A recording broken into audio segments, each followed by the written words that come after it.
ದೇಣಿಗೆ ಕೊಟ್ಟಿರೋ ವಿಚಾರವನ್ನು ಸಿಎಂ ಕೂಡ ಸಮರ್ಥನೆ ಮಾಡಿಕೊಂಡಿದ್ದಾರೆ. ದೇಣಿಗೆ ಕೊಡೋದು ತಪ್ಪೇನಲ್ಲ, ತಪ್ಪೇನ್ರಿ ದೇಣಿಗೆ ಕೊಡೋದು ಸಿದ್ದರಾಮಯ್ಯನವರು ಕೇಳಿದ್ದಾರೆ. ಮೈಸೂರಲ್ಲಿ ಸಿಎಂ ಸಿದ್ದರಾಮಯ್ಯ ಅವರ ಹೇಳಿಕೆ ಇದು. ದೇಣಿಗೆ ಕೊಟ್ಟಿರೋದ್ರಲ್ಲಿ ಏನು ತಪ್ಪು ಕಾಣಿಸ್ತಾ ಇದೆ? ಡೊನೇಷನ್ ಕೊಡಬಾರ್ದಾ? ಯಾಕೆ ಕೊಡಬಾರ್ದು ಡೊನೇಷನನ್ನು? ಪಕ್ಷದ ಕಡೆಯಿಂದ ನಡೆಸಲ್ಪಡುವ ಒಂದು ಪತ್ರಿಕೆ ವಿಚಾರದಲ್ಲಿ ಕೊಟ್ಟಿರ್ತಕ್ಕಂಥ ದೇಣಿಗೆ ಇದು. ಸಂಸ್ಥೆ ಕೊಟ್ಟಿದ್ದಾರಲ್ಲಿ ಯಾರಾದರೂ ವೈಯಕ್ತಿಕವಾಗಿ ಪರ್ಸನಲ್ಗೆ ಏನೂ ಕೊಟ್ಟಿರಬಲ್ಲ ಅಂತ ಹೇಳಿ ಸಿದ್ದರಾಮಯ್ಯನವರು ಹೇಳಿದ್ದಾರೆ. ಯಂಗ್ ಇಂಡಿಯಾ ಲಿಮಿಟೆಡ್ಗೆ ಸರ್ ಡಿ.ಕೆ. ಶಿವಕುಮಾರ್ ಅವರು ಹಾಗೂ ಸುರೇಶ್ ಅವರು ಒಂದು ದೇಣಿಗೆ ಕೊಟ್ಟ ವಿಚಾರಕ್ಕೆ ಸಂಬಂಧಪಟ್ಟಂತೆ ಚಾರ್ಜ್ ಶೀಟ್ ಸಲ್ಲಿಕೆ ಮಾಡಿದ್ದಾರೆ ಸರ್ ಅವ್ರ ವಿರುದ್ಧ ಕ್ರಮಕ್ಕೆ ಅಂತ ಹೇಳಿ. ಯಾರು? ರೇವಂತ್ ರೆಡ್ಡಿ ಮತ್ತೆ ನಾಲ್ವರ ವಿರುದ್ಧ ಸರ್ ಯಂಗ್ ಇಂಡಿಯಾ ಲಿಮಿಟೆಡ್ ಅದಕ್ಕೆ ದೇಣಿಗೆ ಕೊಟ್ಟರು ಅನ್ನೋ ಕಾರಣಕ್ಕೆ ಸರ್. ಈಗ ದೇಣಿಗೆ ಕೊಡೋದು ತಪ್ಪ?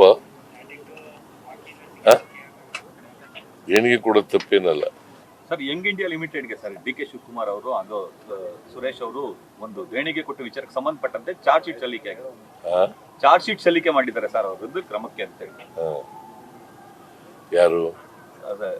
ರೇವಂತ್ ರೆಡ್ಡಿ ಮತ್ತೆ ನಾಲ್ವರ ವಿರುದ್ಧ ಸರ್ ಯಂಗ್ ಇಂಡಿಯಾ ಲಿಮಿಟೆಡ್ ಅದಕ್ಕೆ ದೇಣಿಗೆ ಕೊಟ್ಟರು ಅನ್ನೋ ಕಾರಣಕ್ಕೆ ಸರ್. ಈಗ ದೇಣಿಗೆ ಕೊಡೋದು ತಪ್ಪ?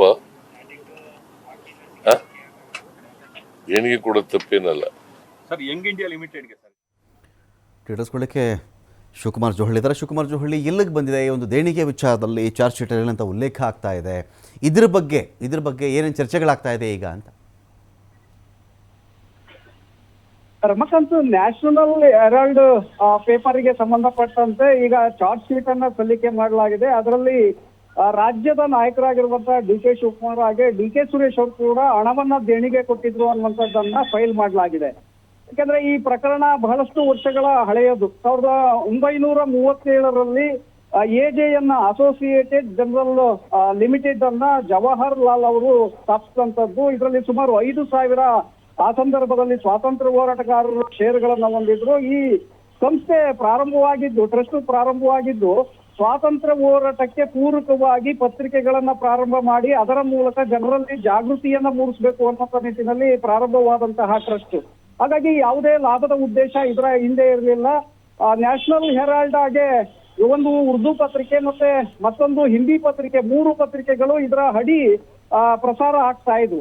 ಆದ್ರೆ 2008ರಲ್ಲಿ ಈ ಒಂದು ಪತ್ರಿಕೆಗಳು ನಷ್ಟವನ್ನ ಅನುಭವಿಸುತ್ತೆ. ತದನಂತರದಲ್ಲಿ 2011ರಲ್ಲಿ ಮತ್ತೆ ಇದನ್ನ ಯಂಗ್ ಇಂಡಿಯಾ ಅನ್ನುವಂತಹ ಟ್ರಸ್ಟ್ ನ ಅಡಿ ತಂದು ಮತ್ತೆ ಅದನ್ನ ಪುನರುಜ್ಜೀವನಗೊಳಿಸಬೇಕು ಅಂತೇಳಿ ಕಾಂಗ್ರೆಸ್ ನಾಯಕರು ಮುಂದಾಗ್ತಾರೆ. ಅಂದ್ರೆ ಸೋನಿಯಾ ಗಾಂಧಿ ಅವರು ಮುಂದಾಗ್ತಾರೆ.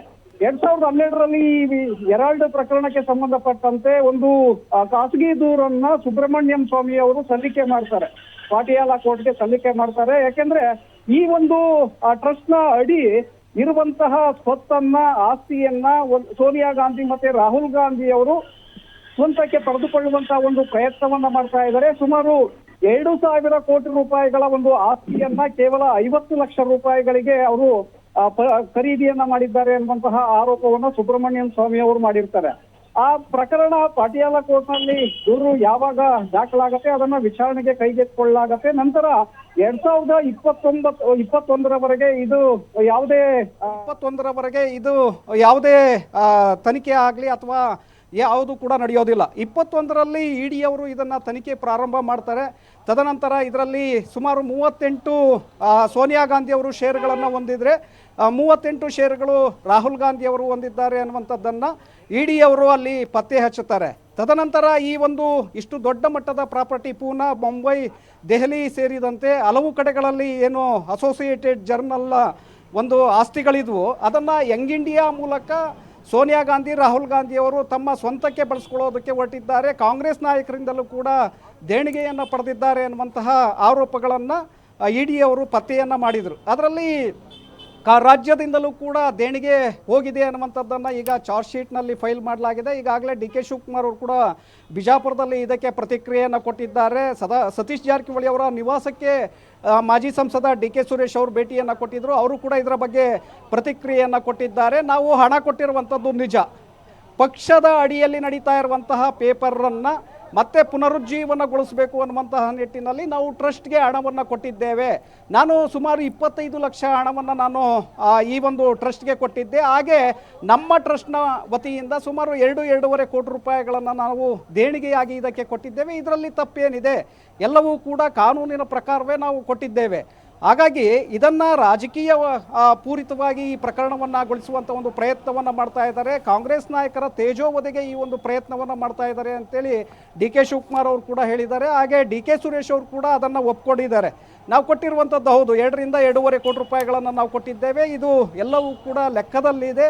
ನಾವು ಎಲ್ಲೂ ಕೂಡ ಇದನ್ನು ರಾಹುಲ್ ಗಾಂಧಿ ಅಥವಾ ಸೋನಿಯಾ ಗಾಂಧಿ ಅವರಿಗೆ ಕೊಟ್ಟಿರುವಂಥದ್ದಲ್ಲ, ನಮ್ಮ ಪಕ್ಷದ ವತಿಯಿಂದ ನಡೆಯುವಂತಹ ಪೇಪರ್ಗಳಿಗೆ ಅನುಕೂಲವಾಗಲಿ ಅನ್ನುವಂಥ ಕಾರಣಕ್ಕೆ ನಾವು ಈ ಹಣವನ್ನು ದೇಣಿಗೆ ರೂಪದಲ್ಲಿ ಕೊಟ್ಟಿದ್ದೇವೆ. ಅದನ್ನು ಇಡಿ ಅಧಿಕಾರಿಗಳು ನಮಗೆ ನೋಟಿಸನ್ನು ಕೊಟ್ಟಂಥ ಸಂದರ್ಭದಲ್ಲೂ ಕೂಡ ನಾವು ಸ್ಪಷ್ಟವಾದಂಥ ದಾಖಲೆಗಳನ್ನು ಅವ್ರಿಗೆ ಒದಗಿಸಿದ್ದೇವೆ, ಅದಕ್ಕೆ ಮಾಹಿತಿಯನ್ನು ಕೊಟ್ಟಿದ್ದೇವೆ.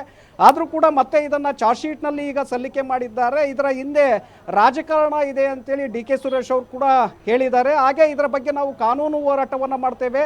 ನಾವು ಕೊಟ್ಟಿರುವಂತಹ ದೇಣಿಗೆಯನ್ನ ಸರಿಯಾಗಿ ಬಳಕೆ ಮಾಡಿಕೊಳ್ಳಲಾಗ್ತಾ ಇದೆ. ಎಲ್ಲೂ ಕೂಡ ಸೋನಿಯಾ ಗಾಂಧಿ ಅಥವಾ ರಾಹುಲ್ ಗಾಂಧಿ ಅವರಿಗೆ ವೈಯಕ್ತಿಕವಾಗಿ ಇದು ಲಾಭ ಆಗಿರೋದಲ್ಲ, ಇದು ಟ್ರಸ್ಟ್ಗೆ ಹೋಗಿರುವಂತಹ ಹಣ ಅಂತೇಳಿ ಸುರೇಶ್ ಅವರು ಕೂಡ ಹೇಳಿದ್ದಾರೆ. ಹಾಗಾಗಿ ಈಗ ಚಾರ್ಜ್ ಶೀಟ್ ಸಲ್ಲಿಕೆ ಮಾಡಿದೆ, ಮುಂದೆ ಕಾನೂನು ಹೋರಾಟವನ್ನು ಕಾಂಗ್ರೆಸ್ ನಾಯಕರು ಮಾಡಲಿದ್ದಾರೆ. Ramakant, thank you Shivakumar ಜೋಹಳಿ.